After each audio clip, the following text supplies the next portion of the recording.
মৌরিন, শুভ সকাল আপনাকে। সপ্তাহের বাজার পরিস্থিতি আপনার কাছ থেকে জানতে চাই, আর টানা বৃষ্টিপাতের কোনো প্রভাব পড়েছে কিনা বাজারে, কেমন দেখছেন নিত্যপণ্যের বাজার, একটু জানাবেন আমাদের।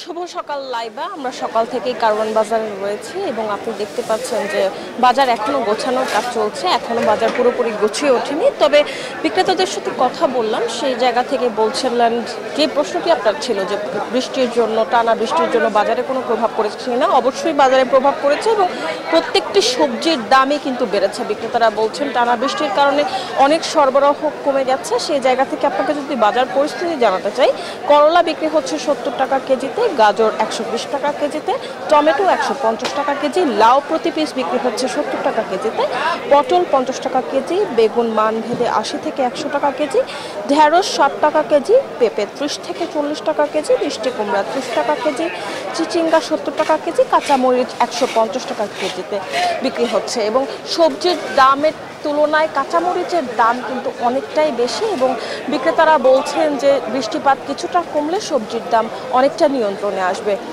লাইবা, এখান থেকে এই ছিল সর্বশেষ। আমাদের আরেক সহকর্মী আছেন চট্টগ্রামে, নয়ন বড়ুয়া। জয়ের কাছ থেকে জানবো সেখানকার বাজার পরিস্থিতি। জয়, জানাবেন কি অবস্থা সেখানকার বাজারের? আমরা আছি চট্টগ্রামের ফিশারি ঘাট, বলতে যে চট্টগ্রামের সবচেয়ে বড় মৎস্য অবতরণ কেন্দ্র, সেই মৎস্য অবতরণ কেন্দ্রে আমরা এসেছি। দেখতে পাচ্ছেন এখানে ক্রেতা বিক্রেতাদের মিলন মেলা বলা যায়, যে সকাল হলে কিন্তু সবাই ছুটে আসে এখানে ক্রেতা বিক্রেতারা। আমরা দেখতে পাচ্ছি এখানে বিভিন্ন মাছ আসে, সামুদ্রিক মাছ, তার কারণে আমরা এখানে ইলিশের যে বড় মৌসুম এখন, সেই ইলিশ কিন্তু আমরা সেভাবে দেখতে পাচ্ছি না, কারণ হলো আবহাওয়া কিন্তু খুব খারাপ, তার কারণে সাগর উত্তাল, জেলেরা যেভাবে যাওয়ার কথা সেভাবে তারা যেতে পারছে না।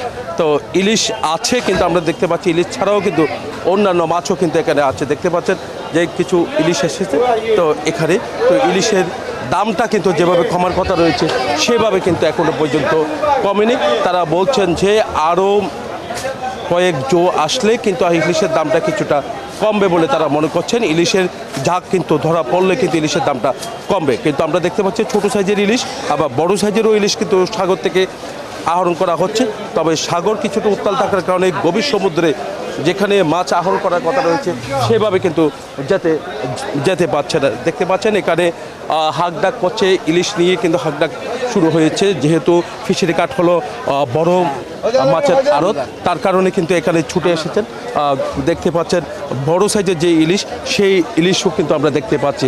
তো এখানে যারা ক্রেতা তারা বলছে ইলিশের দামটা যদি একটু কম হতো তাহলে সবার জন্য সহজ হতো। আমরা একটু কথা বলতে চাচ্ছি যে ইলিশ যেভাবে ইলিশ পাওয়ার কথা, যেহেতু বড় মৌসুম, সেভাবে ইলিশ আপনারা পাচ্ছেন না? এখনো বড় মৌসুম আসে নাই, বড় মৌসুম আরও 15 দিন লাগবে। 15 দিন পর থেকে ইনশাল্লাহ অনেক মাছ হবে। মাছ হইলে দাম কমে যাবে, এখন দাম বেশি। এখন ওগুলো ধরেন 52,000 50,000 এরকম আর কি। মাছ যখন হবে ওগুলো 50,000 চলে আসবে। সাগরে কেমন ইলিশ? না, ইলিশ আছে, এখন মাছ মারতে পারে না আর কি, ওয়েদার তো খুব খারাপ। মাছ হবে ইনশাল্লাহ, মাছ হবে।